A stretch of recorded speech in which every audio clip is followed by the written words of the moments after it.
Hello and good morning to all of you. मैं आशा करती हूँ कि आप सब बिल्कुल ठीक होंगे और एक बार फिर से आप सभी का स्वागत है हमारे channel current affairs by Ravi पे। तो फ्रेंड्स, ये है हमारी डेली करंट अफेयर्स की क्लासेस और यहाँ पर हम हर दिन मोस्ट इम्पॉर्टेंट 15 करंट अफेयर्स को डिस्कस करते हैं डिटेल में, प्रॉपर एक्सप्लेनेशन और रिवीजन को इंक्लूड करते हुए। तो आज की क्लास में हम कवर करने वाले हैं 8 मई 2026 के करंट अफेयर्स। और अगर आप किसी भी वनडे एग्ज़ाम की तैयारी कर रहे हैं तो करंट अफेयर्स को बेस्ट तरीके से प्रिपेयर करने के लिए आप हमारे चैनल को फॉलो कर सकते हैं। यहाँ पर हम करंट अफेयर्स से रिलेटेड क्वालिटी कंटेंट के लेक्चर्स एंड वीडियोस लाते रहते हैं time to time. Okay, and अगर आप पहली बार आए हैं हमारे चैनल पर तो आप देख सकते हैं कि बहुत सारे बच्चों को ऑलरेडी फ़ायदा पहुंचा है हमारे इन सेशन से। बहुत सारे बच्चे अलग अलग पोजीशंस पर सिलेक्ट हुए हैं अपने अपने पेपर्स में। तो आप भी कम से कम 10 दिन का ट्रायल लेकर देखिएगा एंड इसका रिजल्ट आप अपने स्कोर में खुद देखेंगे कि कैसे आपका स्कोर धीरे धीरे इम्प्रूव होता जाता है। क्योंकि यहाँ पर हम स्पेशल फोकस करते हैं रिवीजन के ऊपर। ना सिर्फ हम 15 करंट अफेयर्स करते हैं उस दिन के, बल्कि हम पुराना भी बहुत कुछ रिवाइज करते हैं। ठीक है, तो विद दिस नोट चलिए हम आज की अपनी क्लास स्टार्ट कर लेते हैं। सबसे पहले हम शुरुआत करेंगे क्विक रिवीजन के साथ। मतलब हमने एक दिन पहले जो 15 करंट अफेयर्स डिटेल में किए होते हैं उनको हम यहाँ दोबारा से वन लाइनर फॉर्मेट में रिवाइज करते हैं।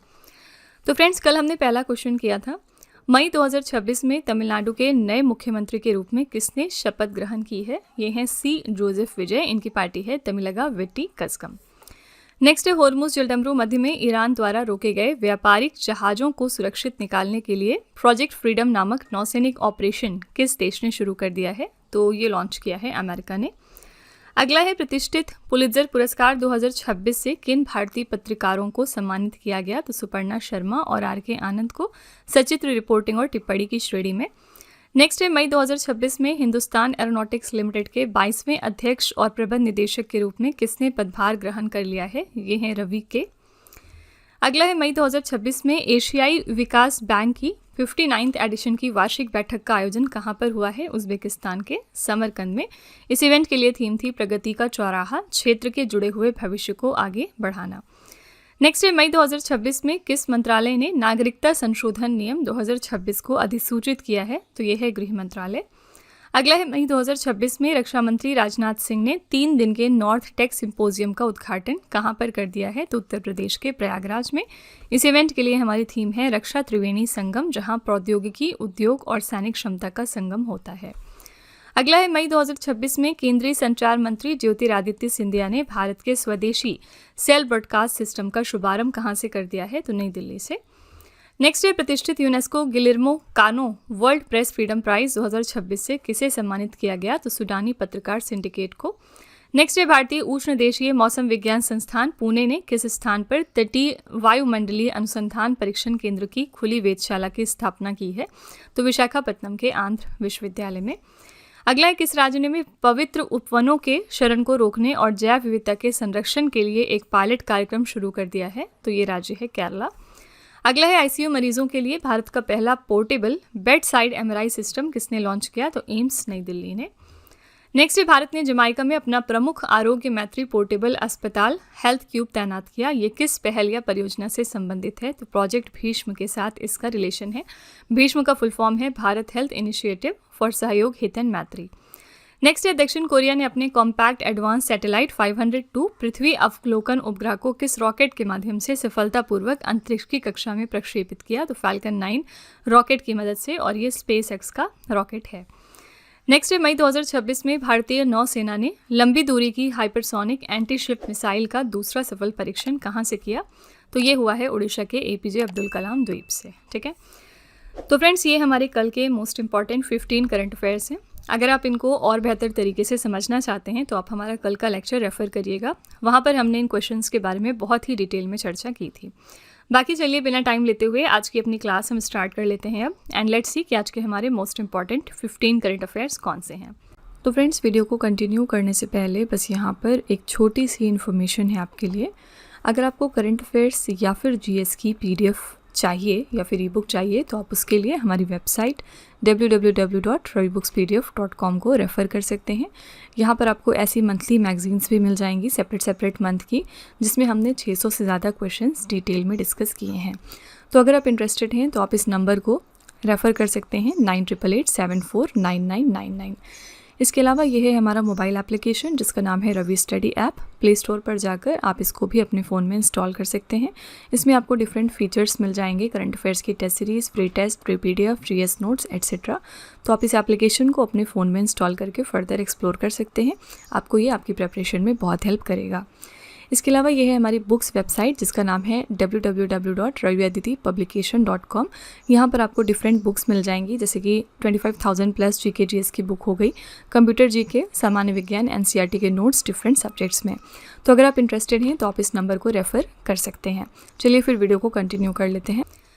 पहला क्वेश्चन है, मई 2026 में केंद्रीय फिल्म प्रमाणन बोर्ड का नया अध्यक्ष किसे नियुक्त कर दिया गया है? तो central board of film certification के लिए हमारे नए चेयरपर्सन बने हैं शशि शेखर वेम्पति। डी ऑप्शन आपका करेक्ट है। सूचना एवं प्रसारण मंत्रालय ने शशि शेखर वेम्पति को 3 साल के कार्यकाल के लिए केंद्रीय फिल्म प्रमाणन बोर्ड का अध्यक्ष नियुक्त कर दिया। और ये किसको रिप्लेस कर रहे हैं? तो ये प्रसून जोशी का स्थान लेंगे। केंद्रीय फिल्म प्रमाणन बोर्ड की बात करेंगे तो इसका गठन हुआ था 15 जनवरी 1951 को। इसका मुख्यालय है महाराष्ट्र के मुंबई शहर में। करेक्ट आंसर है डी ऑप्शन, शशि शेखर वेम्पति। इसी के साथ चलिए हम 2026 की कुछ राष्ट्रीय नियुक्तियां रिवाइज कर लेते हैं जिनके एग्जाम में पूछे जाने की संभावना बहुत ज़्यादा है। भारतीय रिजर्व बैंक में 4 डिप्टी गवर्नर होते हैं। इनमें जो latest deputy governor recently appoint हुए हैं इनका नाम है रोहित जैन। अन्य 3 डिप्टी गवर्नर कौन से हैं? पूनम गुप्ता, शिरीष चंद्र मुर्मू और स्वामीनाथन जानकी रमन। नीति आयोग के नए उपाध्यक्ष बन गए हैं अशोक कुमार लाहिड़ी। प्रसार भारती के नए अध्यक्ष हैं प्रसून जोशी। भारत के नए रक्षा लेखा महानियंत्रक बने हैं अनुग्रह नारायण दास। नागरिक उड्डयन महानिदेशालय के नए महानिदेशक हैं वीर विक्रम यादव। राष्ट्रीय पिछड़ा वर्ग आयोग की नई अध्यक्ष बनाई गई हैं साध्वी निरंजन ज्योति। इंडिगो के नए सीईओ हैं विलियम वॉल्श। भारतीय सेना के नए उप प्रमुख हैं धीरज सेठ। नीति आयोग के सीईओ का अतिरिक्त प्रभार सौंप दिया गया है निधि छिबर को। भारतीय विमानपत्तन प्राधिकरण की पहली महिला मानव संसाधन निदेशक बन गई हैं निवेदिता दुबे। तो ये 2026 की हमारी कुछ राष्ट्रीय नियुक्तियां हैं, इनको रिवाइज कर लीजिएगा। नेक्स्ट क्वेश्चन है, मई 2026 में भारत का 18वां रेलवे जोन कौन सा बन गया है? रिसेंटली हमारा 18वां रेलवे जोन डिक्लेयर हो गया है दक्षिण तटीय रेलवे, साउथ कोस्टर्न रेलवे। ठीक है, दक्षिण तटीय रेलवे भारतीय रेलवे का सबसे नया और 18वां जोन है। इसका मुख्यालय आंध्र प्रदेश के विशाखापट्टनम में स्थित होगा। मुख्यालय याद रखना आपके लिए बहुत ज़्यादा ज़रूरी है। इसे पूर्वी तटीय रेलवे और दक्षिण मध्य रेलवे के कुछ हिस्सों को काटकर बनाया गया। ठीक है, भारतीय रेलवे में इस जोन के गठन से पहले कुल 17 हुआ करते थे जोन। रेलवे जोन प्रशासनिक इकाइयाँ होती हैं जो विभिन्न डिवीज़नों और संचालन को नियंत्रित करती हैं। क्यों क्रिएट किया जाता है ऐसे जोन्स? ताकि जो रेलवे का सेगमेंट है उसको बेहतर तरीके से मैनेज किया जा सके। ठीक है, करेक्ट आंसर है D option, south coast railway. Option में जो रेलवेज़ हैं आइए इनके हेडक्वार्टर्स देख लेते हैं। हेडक्वार्टर एग्जाम में बहुत पूछा जाता है। साउथ सेंट्रल रेलवे का हेडक्वार्टर है सिकंदराबाद में, जो कि तेलंगाना में है। ईस्ट कोस्ट रेलवे का हेडक्वार्टर है उड़ीसा की कैपिटल भुवनेश्वर में। कोंकण रेलवे का हेडक्वार्टर कहाँ पर है? नावी मुंबई में है, यानी कि महाराष्ट्र में। ठीक है, नेक्स्ट है विश्व प्रवासन रिपोर्ट 2026 के अनुसार वर्ष 2024 में दुनिया का शीर्ष प्रेषण प्राप्तकर्ता देश कौन सा बन गया है? वर्ल्ड माइग्रेशन रिपोर्ट 2026 रिलीज हो गई है। इसके अकॉर्डिंग दुनिया का टॉप रेमिटेंस रेसिपिएंट कौन सा देश बना 2024 में? ये देश है भारत। सी ऑप्शन करेक्ट हो जाएगा। भारत 2024 में 137.67 अरब डॉलर से अधिक के प्रेषण के साथ विश्व में सबसे अधिक पैसा प्राप्त करने वाला देश बन गया। अमेरिका प्रेषण भेजने वाला दुनिया का शीर्ष देश रहा, जहां से 100 अरब डॉलर से अधिक की राशि बाहर भेजी गई। और ये रिपोर्ट संयुक्त राष्ट्र की agency International Organization for Migration द्वारा जारी की गई है। शीर्ष 3 प्रेषण प्राप्तकर्ता देश देखेंगे, यानी ऐसे देश जिनको सबसे ज़्यादा रेमिटेंसेस मिले हैं। पहले स्थान पर भारत आता है, दूसरे पर मैक्सिको और तीसरे पर फिलीपींस। ठीक है, करेक्ट आंसर हो जाएगा यहाँ पर C option, Bharat. Okay, Bharat और किस मामले में टॉप पर रहा? अभी रिसेंटली एक रिपोर्ट आई थी वाडा की, यानी वर्ल्ड एंटी डोपिंग एजेंसी की। इसमें इन्होंने बताया कि सबसे ज़्यादा जो डोपिंग वायलेशंस हुए हैं वो इंडिया से हुए हैं। तो इंडिया इस मामले में भी टॉप मोस्ट पोजीशन पर आता है। डू रिमेंबर इट, क्योंकि वाडा की ये रिपोर्ट अभी रिसेंटली आई थी। ओके, और इसी के साथ ये तीसरी बार है जब हम फर्स्ट पोजीशन पर हैं इस रिपोर्ट में, यानी कि हम तीसरी बार ऐसी कंट्री बन गए हैं जहाँ पर सबसे ज़्यादा नंबर ऑफ डोपिंग वायलेशंस हुए हैं। ओके, नेक्स्ट है विश्व रेड क्रॉस दिवस 2026 हमने कब मनाया? वर्ल्ड रेड क्रॉस डे हम सेलिब्रेट करते हैं 8 मई को। सी ऑप्शन करेक्ट है। विश्व रेड क्रॉस दिवस हर साल 8 मई को international committee of the red cross के संस्थापक जीन हेनरी डूनेंट की जयंती के उपलक्ष्य में मनाया जाता है। हेनरी डूनेंट का जन्म 8 मई 1828 को हुआ था और वो नोबेल शांति पुरस्कार जीतने वाले पहले व्यक्ति थे। इनको नोबेल शांति पुरस्कार दिया गया था 1901 में। इस साल की हमारी थीम थी मानवता में एकता, यानी कि यूनाइटेड इन ह्यूमैनिटी। अंतर्राष्ट्रीय रेड क्रॉस समिति भी है जिसका गठन हुआ था 17 फरवरी 1863 को। मुख्यालय है स्विट्जरलैंड के जेनेवा में और यहाँ पर नोबेल शांति पुरस्कार इसको मिल चुका है 1917 में, 1944 में और 1963 में। तो करेक्ट आंसर है 8 मई। ऑप्शन में जो डेज लिखे हुए हैं, आइए देखते हैं इस दिन हम क्या मनाते हैं। 5 मई को ऐसे तो कोई स्पेसिफिक डे नहीं होता है, लेकिन रिसेंटली अभी हमने मनाया था यहाँ पर अस्थमा डे। ठीक है, क्यों मनाया था? क्योंकि अस्थमा जो है हम मई मंथ के फर्स्ट ट्यूसडे को सेलिब्रेट करते हैं। ठीक है, तो इसके लिए कोई स्पेसिफिक डे नहीं है, बल्कि जब भी कभी मई मंथ में आपका पहला ट्यूसडे पड़ेगा तो इस दिन हम अस्थमा डे सेलिब्रेट करेंगे। इस साल ये दिन 5 मई को पड़ा था। ओके, 7 मई को हमने सेलिब्रेट किया था वर्ल्ड एथलेटिक्स डे। ओके, इस दिन हम एथलेटिक्स के बारे में बात करते हैं। और 8 मई को हमने देख लिया वर्ल्ड रेड क्रॉस डे होता है। 6 मई को होता है आपका इंटरनेशनल लेवल का नो डाइट डे। तो हम लोग इस दिन फिजिकल फिटनेस की बात करते हैं। ओके, नेक्स्ट है मई 2026 में केंद्रीय मंत्रिमंडल की मंजूरी के बाद सर्वोच्च न्यायालय में न्यायाधीशों की कुल संख्या मुख्य न्यायाधीश सहित 34 से बढ़ाकर कितनी की जाएगी? अभी तक जो हमारा सुप्रीम कोर्ट था इसमें चीफ जस्टिस को इंक्लूड करके टोटल नंबर ऑफ जजेस थे 34, लेकिन अब यहाँ पर कितने हो जाएंगे? करेक्ट आंसर हो जाएगा 38। यहाँ पर 4 और जजेस की गुंजाइश बढ़ा दी गई है। ठीक है, प्रधानमंत्री नरेंद्र मोदी की अध्यक्षता में केंद्रीय मंत्रिमंडल ने मई 2026 में सुप्रीम कोर्ट न्यायाधीशों की संख्या संशोधन विधेयक 2026 को मंजूरी दे दी। इसके माध्यम से न्यायाधीशों की संख्या में 4 की वृद्धि की जाएगी।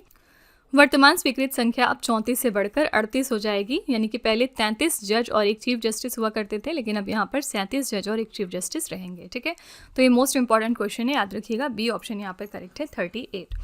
अभी रिसेंटली हमारा कौन सा हाई कोर्ट है जहाँ पर एक वुमेन चीफ जस्टिस अपॉइंट हुई हैं? कोई भी ऐसी पोजीशन जहाँ पर वुमेन पहली बार अपॉइंट होंगी, वो क्वेश्चन आपके लिए इंपॉर्टेंट है बहुत ज़्यादा।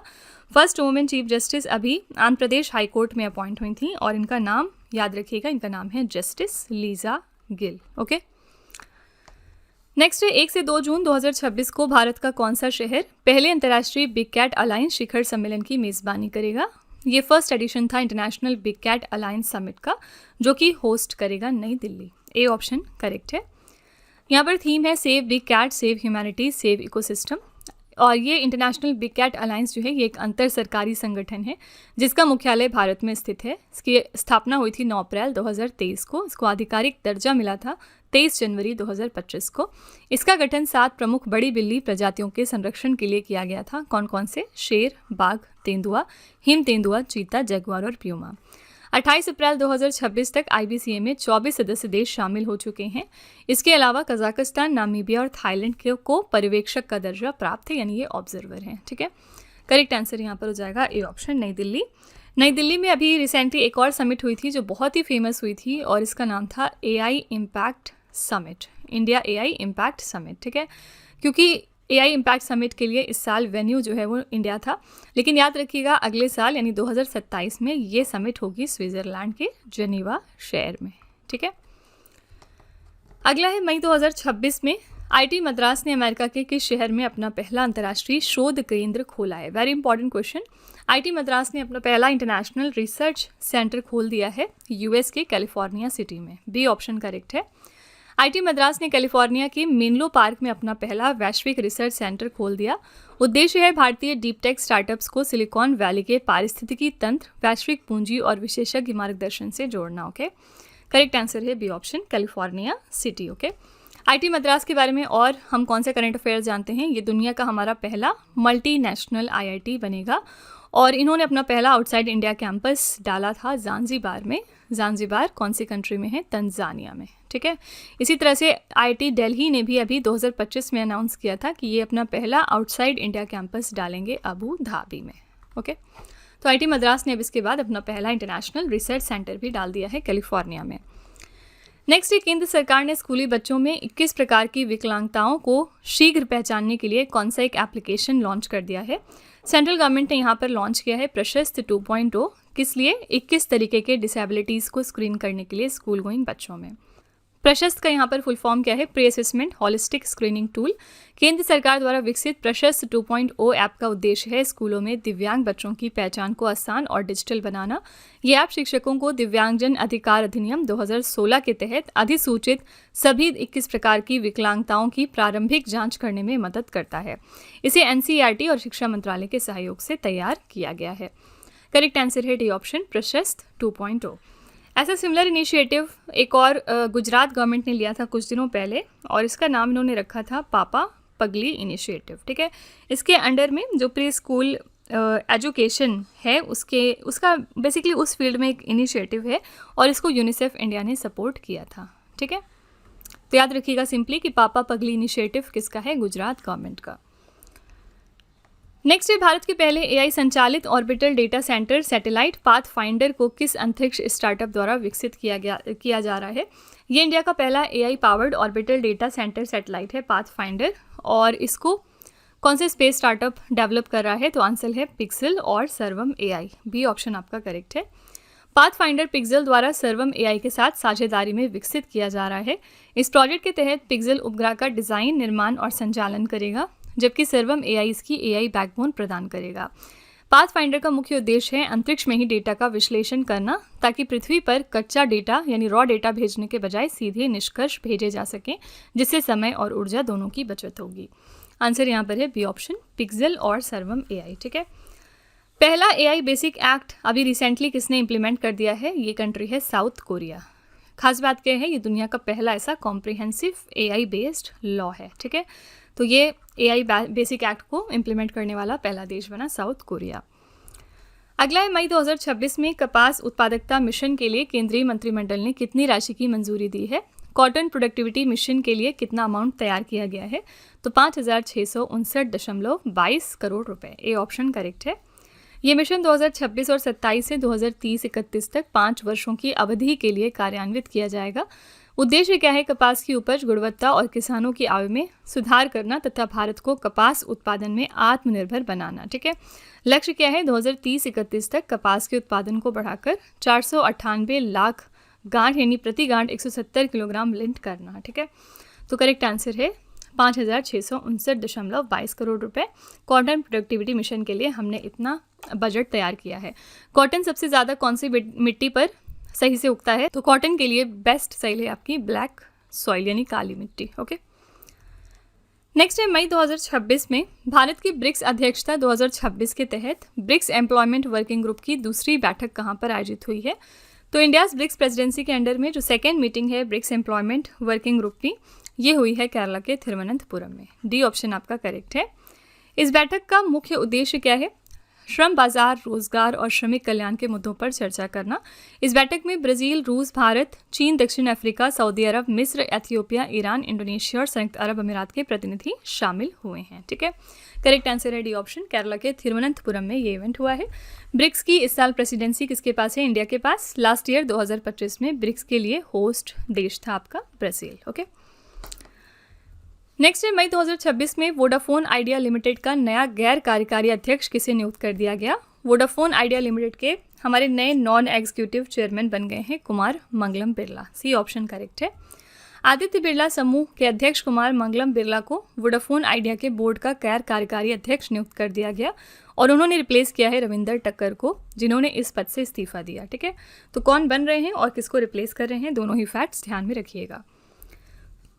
नेक्स्ट है, मई 2026 में दुर्लभ बीमारियों पर राष्ट्रीय सम्मेलन 2026 का आयोजन कहाँ पर किया गया? ये नेशनल कॉन्फ्रेंस थी रेयर डिजीजेस के ऊपर, और ये इवेंट हुआ है नई दिल्ली में रिसेंटली। दुर्लभ बीमारियों पर राष्ट्रीय सम्मेलन 2026 का आयोजन नई दिल्ली के सुषमा स्वराज भवन में किया गया। इसके आयोजक थे केंद्रीय स्वास्थ्य एवं परिवार कल्याण मंत्रालय। इस सम्मेलन का उद्देश्य है देश में दुर्लभ बीमारियों के प्रबंधन, जल्दी निदान और नवाचार को मजबूत करना। तो करेक्ट आंसर है ए ऑप्शन, नई दिल्ली। नेक्स्ट है, मई 2026 में नई दिल्ली में आयोजित ब्रेन कंप्यूटर इंटरफेस न्यूरल सीमाओं का विस्तार और इसके रणनीतिक निहितार्थ विषय पर सम्मेलन का उद्घाटन किसने किया? ये कॉन्फ्रेंस थी ऑन ब्रेन कंप्यूटर इंटरफेस, और इस कॉन्फ्रेंस का इनॉग्रेशन किया है जनरल अनिल चौहान ने। ये कौन है? ये हमारे चीफ ऑफ डिफेंस स्टाफ हैं। तो जनरल अनिल चौहान ने नई दिल्ली में इस 2 दिन के सम्मेलन का उद्घाटन किया। इसका मुख्य फोकस था संज्ञानात्मक क्षमताओं को बढ़ाने के लिए न्यूरो प्रौद्योगिकी का लाभ उठाना और सैन्य अनुप्रयोगों में BCI के रणनीतिक महत्व पर चर्चा करना। तो करेक्ट आंसर है D option, general Anil Chauhan. Rajnath Singh कौन है? ये हमारे डिफेंस मिनिस्टर हैं, ठीक है। डॉक्टर समीर वी कामत हमारे चेयरमैन हैं DRDO के लिए, और डॉक्टर S सोमनाथ हमारे फॉर्मर चेयरमैन हैं इसरो के लिए, ठीक है। पहले ये चेयरमैन रह चुके हैं इसरो में। प्रेजेंट में अगर हम बात करेंगे हमारे इसरो के चेयरमैन कौन हैं, ये हैं डॉक्टर V नारायणा, ठीक है। नेक्स्ट है मई 2026 में किस राज्य ने युवाओं और छात्रों के लिए स्वास्थ्य बीमा कवरेज का विस्तार करने हेतु 100 दिन के आयुष्मान छात्र कवरेज मिशन की शुरुआत कर दी है?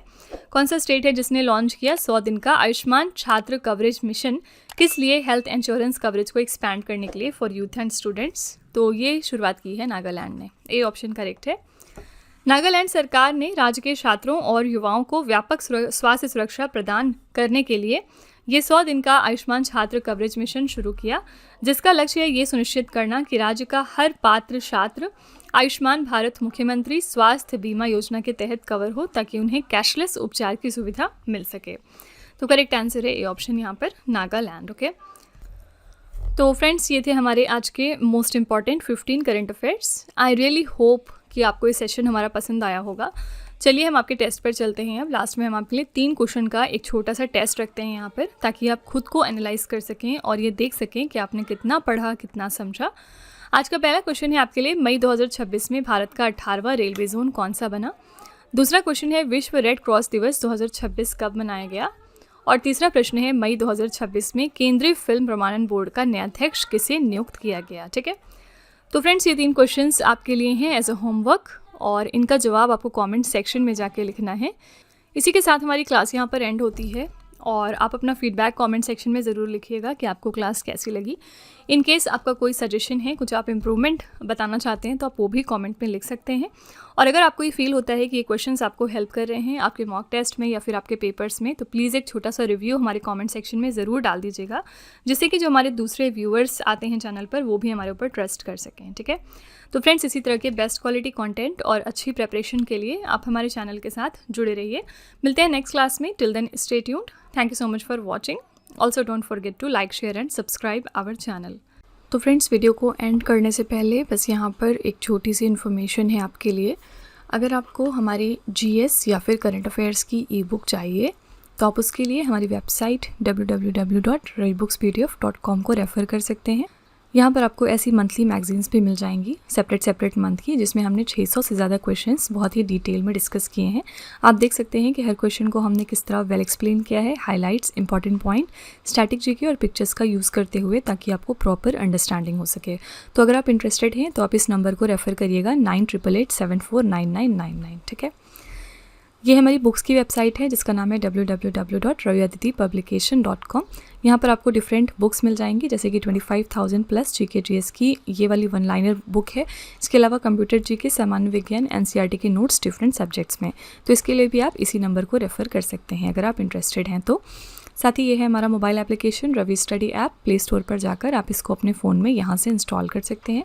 इसमें आपको डिफरेंट कैटेगरीज मिलेंगी और बहुत सारे फीचर्स मिलेंगे, जिनकी हेल्प से आप अपनी प्रिपरेशन को बेहतर कर सकते हैं।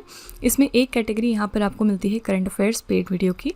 ये हमारा एक तरह का कॉम्बो DCA का कोर्स है, जिसमें आपको एड फ्री वीडियो मिलेगा फर्स्ट ऑफ ऑल। देन यहाँ पर 15 क्वेश्चंस का क्विज आपको देते हैं हम। 15 क्वेश्चंस का PDF है एक्स्ट्रा की पॉइंट्स के साथ साथ, और इस कोर्स के लिए हम आपको लाइफ टाइम वैलिडिटी भी प्रोवाइड करते हैं। तो अगर आप इसमें से कोई भी कोर्स परचेज करना चाहते हैं तो उसके लिए आप इस नंबर को रेफ़र कर सकते हैं। ठीक है।